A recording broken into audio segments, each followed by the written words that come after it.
Welcome to some of the best Android applications of not only this month, but also the entire 2017.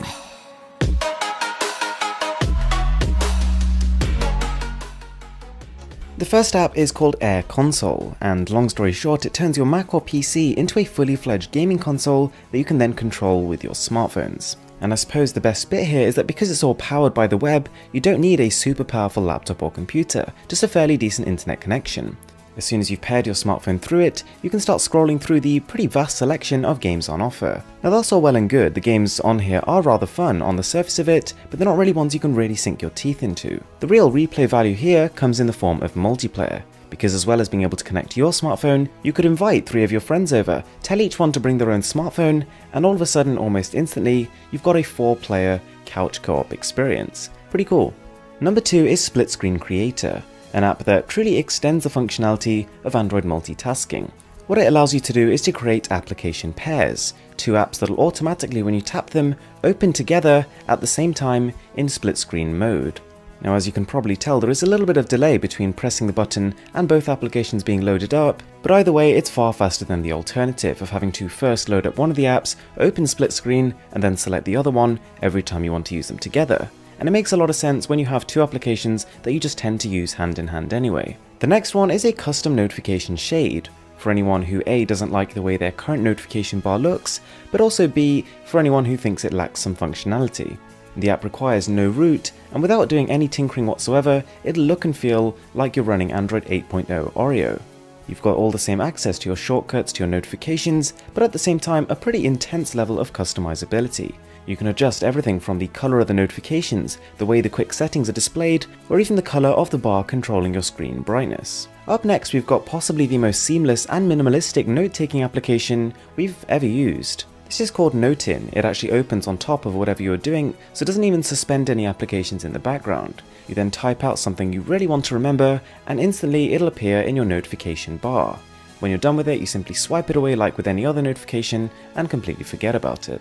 By the same company that brought us Duolingo, one of the best language learning applications, we've now got Tiny Cards. And this uses a scientifically proven algorithm to help you remember things. And there is so much information crammed into this one app. Everything from the names of various different animals to Spanish architecture throughout the ages. It'll basically take you from a general knowledge rookie to an absolute genius.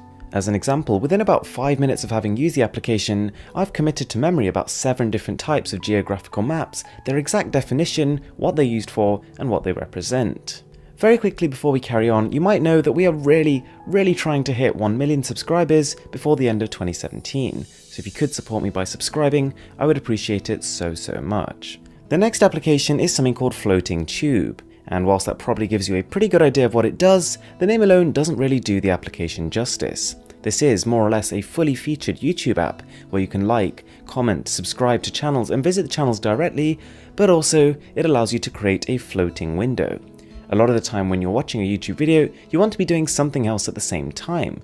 So you can manipulate the window, you can move it around your screen and still interact in full screen mode with other applications. Now, what I like about this floating screen in particular is that even within the mini window, you can skip to different parts and adjust the quality. Now, you might remember that with Android Marshmallow, Google introduced something called the doze feature on Android, which essentially meant that a couple of hours after turning your screen off, some of the applications would start to close down or be blocked from communicating in order to save battery. Well, this application called Naptime accelerates the process. It makes it so that within a couple of minutes of turning the screen off, the same process has been achieved. Now, it works seamlessly if you have root, and if you don't, there is a workaround, but it does involve a PC and a little bit of fiddling. So, an application that doesn't take itself too seriously, we've got WhatsFake. This allows you to fake entire WhatsApp conversations, hopefully just to be used to really joke around with your friends. What it lets you do is create fake profiles with fake names. And whilst the app is kinda heavy on the adverts until you pay for the full version, its feature set is really rather good.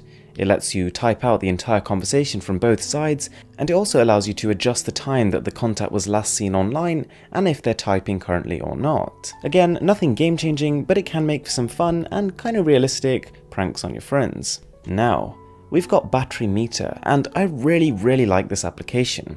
Once you've installed it and enabled it, it creates a tiny little pop-up which probably reminds you on what we've seen on the Essential phone. Except instead of being a camera, this thing shows your battery percentage, which is potentially quite a useful thing. It displays on top of applications, so say for example you're playing an intensive game, but you want to stop when you've hit 20% battery, you can do that. So there we have it guys, I really hope you enjoyed the video, and as I said earlier, it would mean so much to me if you could subscribe to the channel. With that being said, thanks a lot for watching, I'm Mr. Who's the Boss, and I'll catch you in the next one.